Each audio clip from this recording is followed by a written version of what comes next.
Welcome back. स्वागत है आप सभी का हमारे YouTube channel maths expert point में। साथियों, अभी हम लोग बात करने जा रहे हैं एनईपी 2020 के बारे में, जहां से आपको सीटेट में बहुत ज़्यादा ही क्वेश्चंस देखने को मिल रहा है। अब तक 5 दिन का एग्ज़ाम हुआ है। अगर इस 5 दिन में देखा जाए तो सबसे ज़्यादा क्वेश्चन एनईपी 2020 और एनसीएफ 2005 पर पूछा गया जा रहा है, जिस पर मैंने एनसीएफ 2005 पर वीडियो अपलोड कर दी है। अभी हम लोग एनईपी 2020 पर बात करेंगे। तो एनसीएफ 2005 का वीडियो अगर आपने नहीं देखा है तो उस वीडियो को देख ले, क्योंकि इन दोनों टॉपिक से सबसे ज़्यादा क्वेश्चन पूछा जा रहा है और हमने पूरे एनसीएफ और पूरी एनईपी को कवर कर लिया है 2 वीडियो में। तो आप पहले वीडियो का लिंक जो है इस वीडियो के डिस्क्रिप्शन में डाल दिया जाएगा। और हम शुरू करेंगे आज का पहला प्रश्न।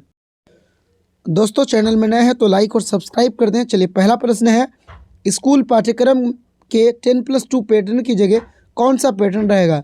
एनईपी 2020 में 10+2 जो पहले था उसकी जगह अब कौन सा पैटर्न रहेगा? तो ऑप्शन 1 देख लीजिए आप, 10+2+3, ऑप्शन बी 3+3+4+5, या ऑप्शन सी 5+3+3+4, या ऑप्शन 4 5+4+4+3। तो इसका सही आंसर जो है वो हो जाएगा ऑप्शन सी। चलेंगे हम नेक्स्ट क्वेश्चन में। चलिए दोस्तों, दूसरा प्रश्न है कि भारत में नई शिक्षा नीति 2020 की घोषणा कितने वर्षों के बाद हुई?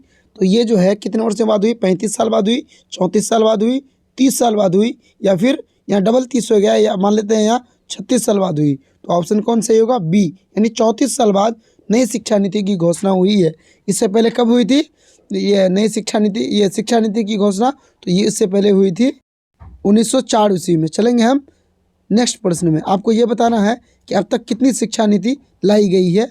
चलिए, चलेंगे हम आज के तीसरे प्रश्न पर। तीसरा प्रश्न है कि नई शिक्षा नीति 2020 में कौन सी भाषा को कक्षा 5 तक ख़त्म कर दिया गया है? तो नई शिक्षा नीति जो है उसमें से कौन सी भाषा को ख़त्म किया गया है कक्षा 5 तक, यानी primary level, lower primary level तक? अंग्रेजी, संस्कृत, उर्दू या हिंदी? तो अंग्रेजी को समाप्त कर दिया गया है। जहाँ की मातृभाषा अंग्रेजी नहीं है वहाँ के लिए। हम चलेंगे आज के चौथे प्रश्न पर। चौथा प्रश्न है कि एनईपी 2020 के अनुसार व्यावसायिक शिक्षा कहाँ से शुरू होती है? तो एनईपी 2020 में जो व्यावसायिक शिक्षा है वो कक्षा 6 से शुरू होती है, 7 से होती है, 8 से होती है, या कक्षा 5 से होती है? तो सही आंसर इसका कौन सा हो जाएगा? सही आंसर हो जाएगा ऑप्शन ए, कक्षा 6 से। चलेंगे हम आज के 5वें प्रश्न पर। चलिए दोस्तों, आज का हमारा 5वां प्रश्न है कि एनईपी 2020 में early child care and education, अब इसका फुल फॉर्म ECCE का याद रखिए। Early child care and education की उम्र सीमा क्या है? 3 से 8 वर्ष है, 4 से 7 साल है, 2 से 6 वर्ष है, या 3 से 6 वर्ष है? तो इसका ऑप्शन सही हो जाएगा ऑप्शन 1, 3 से 8 साल बिल्कुल सही है। चलेंगे हम छठे प्रश्न पर। दोस्तों, आप पूरी वीडियो को देखें, क्योंकि यहाँ से आपको सीटेट में 3 से 4 नंबर आपको पूछा जाएगा और एनसीएफ से आपको 3 से 4 5 नंबर तक पूछा जाएगा। 10 नंबर आपका 2 टॉपिक से कवर हो जाएगा। तो आप हमारे साथ बने रहें। एनईपी हो गया। एनईपी 2020 के अनुसार हमारी शिक्षा में गणित और गणितीय सोच की क्या भूमिका है? हमारी जो शिक्षा है उसमें गणितीय सोच की भूमिका क्या है? ऑप्शन 1 है नवीन तरीकों और विचारों की विविधता पर जोर देना। ऑप्शन 2 है परिणाम के बजाय परीक्षा तकनीक पर ध्यान देना। ऑप्शन 3 है दूसरे विषय से दूर हटो, या ऑप्शन 4 गणित में अभिसरण सोच का विकसित करना। यानी इस अभिसरण मतलब कन्वर्जेंट थिंकिंग होता है। तो कन्वर्जेंट थिंकिंग कहीं भी गलत होता है। दूसरे विषय से दूर हटें ऐसा बिल्कुल नहीं कह रहा है। और परीक्षा के बजाय परीक्षा की तकनीक पर ध्यान देने, बिल्कुल ये तो नेगेटिव ही है। तो ऑप्शन ए यहाँ पर हो जाएगा बिल्कुल सही। हम चलेंगे आज के 7वें प्रश्न पर। आज का हमारा 7वां प्रश्न है कि राष्ट्रीय शिक्षा नीति 2020 के अनुसार शिक्षक को, जो राष्ट्रीय शिक्षा नीति या नई शिक्षा नीति 2020 है, इसके अनुसार शिक्षक को क्या होना चाहिए? केवल पूर्व निर्धारित विषय वस्तु पर केंद्रित होना चाहिए। ऐसा नहीं कि आप जो सोच कर आए हैं कि आज हमको क्लास में ये पढ़ाना है, हम उसी को सोच के रहेंगे। आप बच्चों के अनुसार खुद को बदल भी सकते हैं। तो ऑप्शन 1 बिल्कुल हो जाएगा गलत। बाकी ऑप्शन 2 है समस्या समाधान पर केंद्रित होना चाहिए, तो बिल्कुल होना चाहिए। ऑप्शन 3 है अधिगमकर्ताओं में गहन चिंतन विकास करना चाहिए, बिल्कुल सही है। और नंबर 4 है कि अन्वेषण यानी निर्धारित और खोज आधारित होना चाहिए, तो ये भी है बिल्कुल सही। 2 3 4 हो जाएगा सही। तो इसका सही आंसर हो जाएगा ऑप्शन 1। ऑप्शन 1 में है 2 3 4। हम चलेंगे आज के 8वें प्रश्न पर। आज का हमारा 8वां प्रश्न है कि राष्ट्रीय शिक्षा नीति 2020 के अनुसार आकलन का क्या उद्देश्य है? असेसमेंट का क्या उद्देश्य है? पहला है सीखने के स्तर को सुनिश्चित करने के लिए विद्यार्थियों में तनाव उत्पन्न करना, बिल्कुल गलत। तनाव या भय उत्पन्न करना हमारा कोई भी मकसद नहीं होता है असेसमेंट करने का।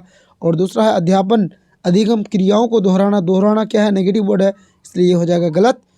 तीसरा है अधिगम और विकास को अनुकूलित बनाना, यानी अधिगम और विकास को हम अनुकूल एक साथ बनाएंगे, तो ये कुछ हद तक है सही। लेकिन हम आगे वाला को पढ़ेंगे, कक्षा के अंदर और बाहर की दुनिया को समर्थन देना, ये ज़्यादा सही है कि कक्षा के अंदर और बाहर दोनों की दुनिया के बच्चों को हम सपोर्ट करेंगे, तो ऑप्शन 4 हो जाएगा बिल्कुल सही। तो आंसर कौन होगा? ऑप्शन 4। हम चलेंगे आज के 9वें प्रश्न पर। अगर दोस्तों यही कूट में रहेगा 2 और 3, तो आपको आंसर लगाना है इसमें 2 और 3 में, तो यहाँ पर कूट नहीं है, इसलिए ऑप्शन हो जाएगा कौन सही? ऑप्शन 4 हो जाएगा बिल्कुल सही। चलेंगे हम 9वें प्रश्न पर।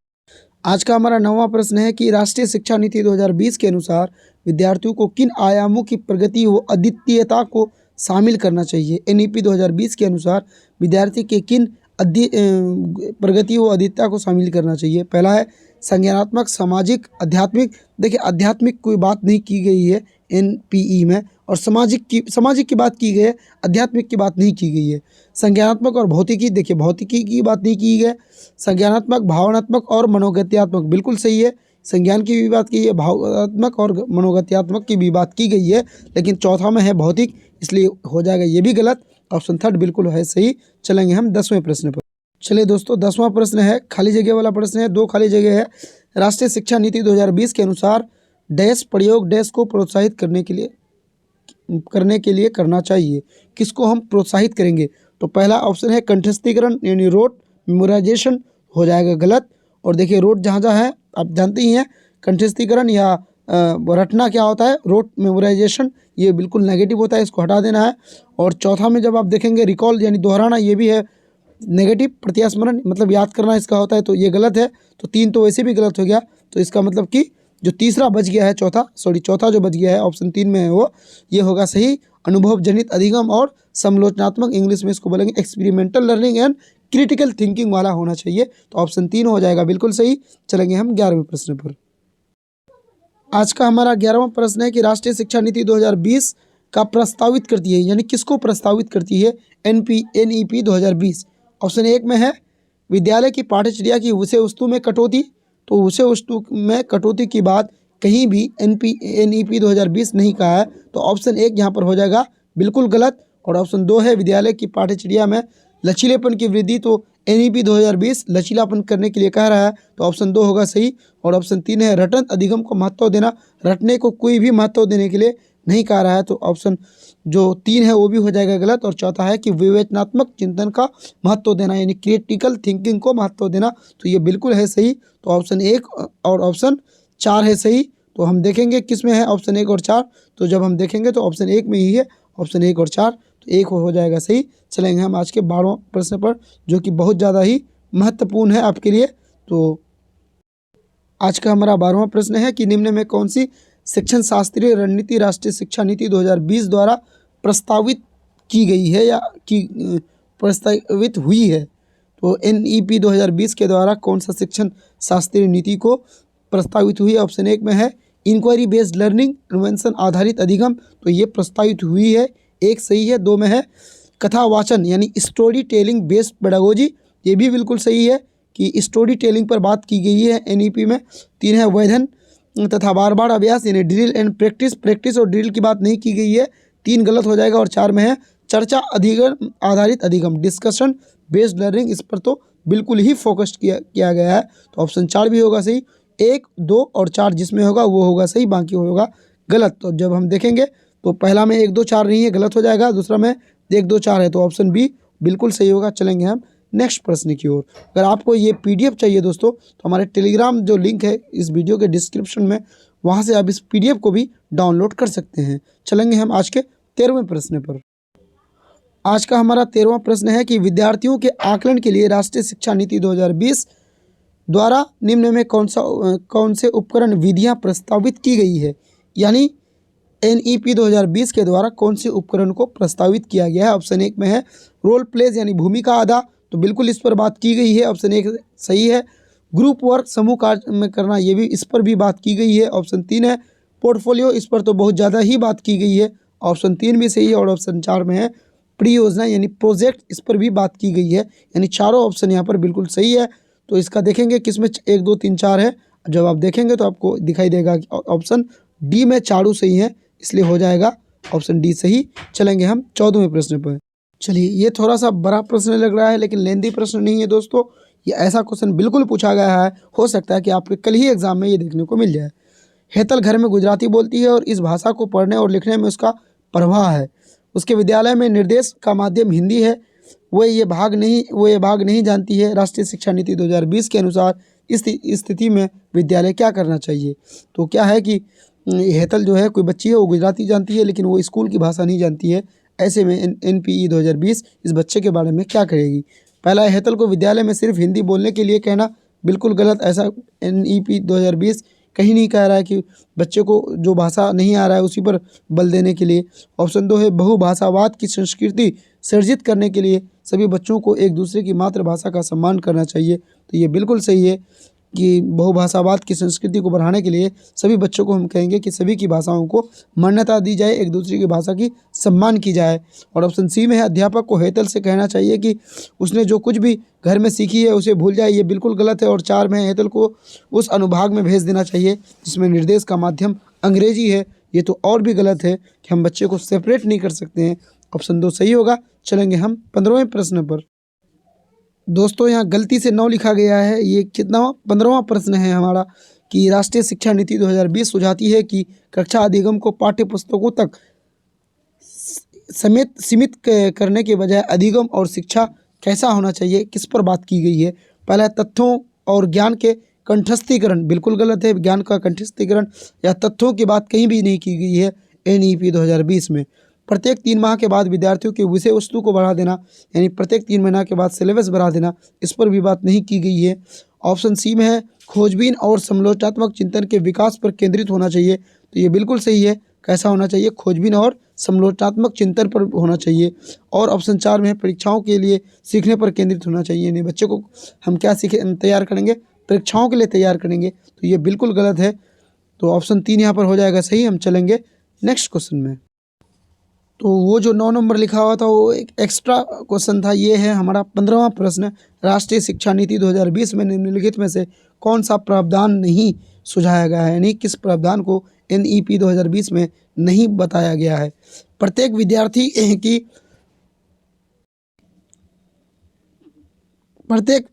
विद्यार्थी की विशिष्ट क्षमताओं को पहचानना और बढ़ावा देना महत्वपूर्ण है। तो इसको सुझाया गया है, हमें नहीं वाले को खोजना है।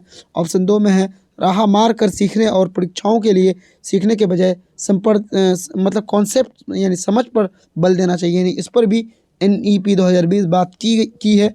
सृजनात्मकता पर पर्याप्त ध्यान देना चाहिए, बिल्कुल इस पर भी बात की गई है। और नंबर 4 है कि बच्चों में अनुपालन को बढ़ावा देने के लिए अध्यापक को इनाम और दंड का इस्तेमाल करना चाहिए, ये बिल्कुल गलत है। हमें दंड और इनाम की बात NEP 2020 कहीं भी नहीं कह रहा है। तो ऑप्शन 4 बिल्कुल सही हो जाएगा। चलेंगे हम नेक्स्ट प्रश्न की ओर।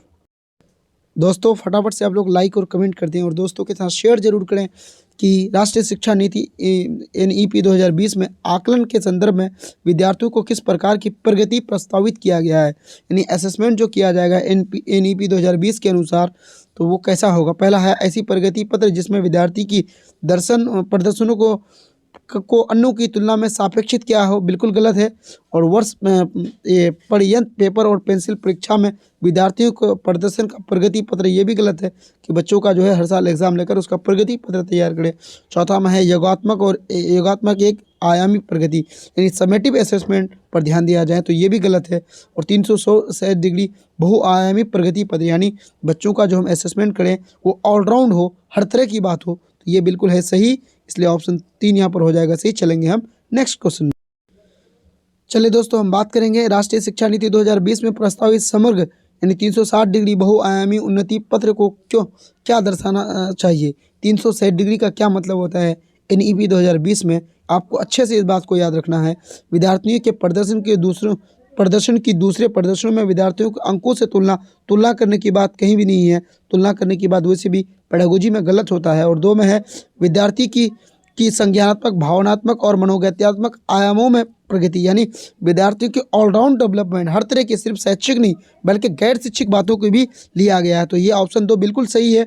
और ऑप्शन 3 में है विद्यार्थियों की संज्ञानात्मक क्षमताओं की अनुसार सही पहचान और 8 बिंदु श्रेणी पैमाने पर नामांकन, यानी नामांकन के लिए एक क्राइटेरिया करना और विद्यार्थियों की क्षमताओं को अनुसार उनको अलग अलग करना, ये बिल्कुल गलत है। और ऑप्शन 4 में है विद्यार्थियों की अवधारणाओं में कमियों जिन पर अभिभावकों को मेहनत करनी चाहिए, ऐसी भी बात नहीं की गई है। 360 डिग्री, ये ऐसी बात एनईपी में की गई है, लेकिन 360 डिग्री का ये मतलब नहीं होता है। 360 डिग्री का मतलब ऑप्शन बी में दिया गया है। चलेंगे हम आज के नेक्स्ट प्रश्न की ओर। आज का हमारा 18वां प्रश्न है दोस्तों कि राष्ट्रीय शिक्षा नीति 2020 ये प्रस्तावित करती है कि प्राथमिक कक्षाओं के बच्चों को उनके घर की या स्थानीय भाषाओं में पढ़ाया जाना चाहिए। तो ये ऑप्शन बिल्कुल सही है कि प्राइमरी लेवल के जो बच्चे हैं उसको उनके घर की लैंग्वेज यानी स्थानीय लैंग्वेज या मदर टंग में पढ़ाया जाए, इस पर बहुत ज़्यादा फोकस किया गया है। 2 में है प्राथमिक कक्षाओं में शिक्षा एक माध्यम एक तरह की भाषा में ही होना चाहिए, यानी प्राइमरी लेवल की जो स्कूल है उसमें एक तरह की ही शिक्षा ये लैंग्वेज से शिक्षा की जाए, एक ही माध्यम हो। तो ऐसी बात बिल्कुल नहीं की गई है, बहुभाषी की बात की गई है एनईपी 2020 में। और 3 में है शिक्षकों को द्विभाषिक उपगाम को प्रयोग करने के लिए हतोत्साहित नहीं बल्कि प्रोत्साहित करना चाहिए। तो हतोत्साहित है इसलिए है ये गलत। और 4 में है बहुभाषावाद को बिल्कुल भी बढ़ावा देना नहीं चाहिए। अरे भाई एनईपी 2020 बहुभाषावाद को बढ़ावा देने के लिए 100% कह रहा है। ऑप्शन डी भी हो जाएगा गलत। तो यहाँ पर कौन सही है? Option A. चलेंगे हम 19वें प्रश्न की ओर।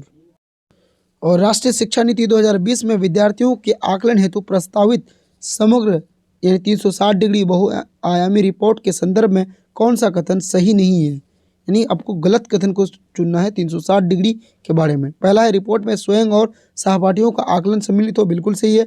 हमारा जो हमने पहले ही कहा कि तो 360 डिग्री का मतलब ऑलराउंड होता है, तो इसमें रिपोर्ट में स्वयं और सहपाठी दोनों का भी आकलन सम्मिलित हो, तो ये सही है। और ऑप्शन 2 है रिपोर्ट में विद्यार्थियों के संज्ञानात्मक, भावनात्मक और मनोगत्यात्मक आयामों की प्रगति शामिल हो, तो ये भी सही है। और 3 में है रिपोर्ट घर और विद्यालय के मध्य एक महत्वपूर्ण संबंध बनाएगी, तो ये और सही है कि बच्चे के घर में बच्चे क्या पढ़ते हैं और क्या कहाँ रहते हैं, कैसी माहौल में रहते हैं और स्कूल में क्या करते हैं, दोनों के बीच एक संबंध होना चाहिए। और ऑप्शन 4 में है रिपोर्ट केवल आपको दिख गया, उसके अलावा आगे देखेंगे व्यक्तिगत कार्यों पर केंद्रित हो और सामूहिक कार्यों को शामिल नहीं किया जाए, तो ये 360 डिग्री नहीं हो सकता, इसलिए हो जाएगा ये गलत, क्योंकि आपसे गलत पूछा जा रहा है, इसलिए ये सही है। तो क्योंकि अब चलेंगे आज का हमारा 20वां प्रश्न है, ये हमारा लास्ट प्रश्न है। आप चैनल में नए हैं दोस्तों, लाइक और सब्सक्राइब कर दें, दोस्तों के साथ शेयर जरूर करें, क्योंकि हम आपके लिए बहुत मेहनत से लाए हैं। NCF 2005 पर भी हमने वीडियो अपलोड कर दी है, इस वीडियो के डिस्क्रिप्शन में उसका लिंक डाल देंगे, आप पूरे वीडियो को पढ़िए, आपको 7 से 8 नंबर इन दोनों टॉपिक से देखने को मिलेगा, इस बात की फुल गारंटी है। तो हम आज का करेंगे 20वां क्वेश्चन की राष्ट्रीय शिक्षा नीति 2020 NEP में प्रस्तावित कथनों में निम्न से कौन सा कथन सही नहीं है? आपको गलत वाले कथन को चुनना है। NEP 2020 के अनुसार कौन सा गलत है? NEP 2020 मूल्यांकन के लिए विभिन्न प्रकार की विधियों और योजनाएं जैसे कि समूह कार्य और भूमिका निर्वाहन का प्रस्ताव रखती है। और 2 में है कि NEP 2020 रचनात्मक मूल्यांकन से योगात्मक मूल्यांकन की ओर परिवर्तन को प्रस्ताव रखती है। और ऑप्शन 3 में है NEP 2020 प्रस्तावित करती है कि आप सारे ऑप्शन को अच्छे से पढ़ लीजिएगा, इसका जो सही आंसर होगा वो हमें मिल गया है, वो ऑप्शन बी में होगा। क्यों? क्योंकि बात यहाँ किसकी हो रही है कि रचनात्मक मूल्यांकन से योगात्मक मूल्यांकन, यानी फॉर्मेटिव असेसमेंट की जगह समेटिव नहीं। क्वेश्चन को हम आगे पढ़ेंगे, और क्योंकि हो सकता है कि कोई और इससे नेगेटिव मिल जाए। तो ऑप्शन 4 में NEP 2020 प्रस्तावित रखती है कि छात्रों के उन्नति पत्र में संज्ञानात्मक, भावनात्मक और आयामों की प्रगति सम्मिलित होनी चाहिए, ये भी सही है। 3 में कि NEP 2020 प्रस्तावित करती है कि शिक्षक द्वारा किए गए आकलन से अलग आकलन के अन्य मार्ग जैसे कि स्व आकलन तथा समूह आकलन को, इसमें चारों ऑप्शन लगभग सही है। यहाँ जो है ऑप्शन बी सही है कि योगात्मक मूल्यांकन पर ज़्यादा ध्यान दिया जा रहा है, तो ये भी सही है। तो यहाँ जो है नहीं, फॉर्मेटिव असेसमेंट को ज़्यादा वैल्यू दिया जा रहा है समेटिव के बजाय। सॉरी, यहाँ तो उल्टा कह रहा है कि रचनात्मक मूल्यांकन से योगात्मक की ओर जा रहा है, नहीं, योगात्मक से रचनात्मक की ओर आ रहा है, इसलिए ये ऑप्शन बिल्कुल गलत है। 100% ये ऑप्शन गलत है। तो ऑप्शन बी बिल्कुल हो जाएगा सही, क्योंकि गलत पूछा है। तो आप हमारे साथ बने रहें, इसके लिए धन्यवाद। आपको अगर ये PDF चाहिए तो आप हमारे टेलीग्राम लिंक से जुड़ें, वहाँ आपको PDF मिल जाएगा। धन्यवाद दोस्तों।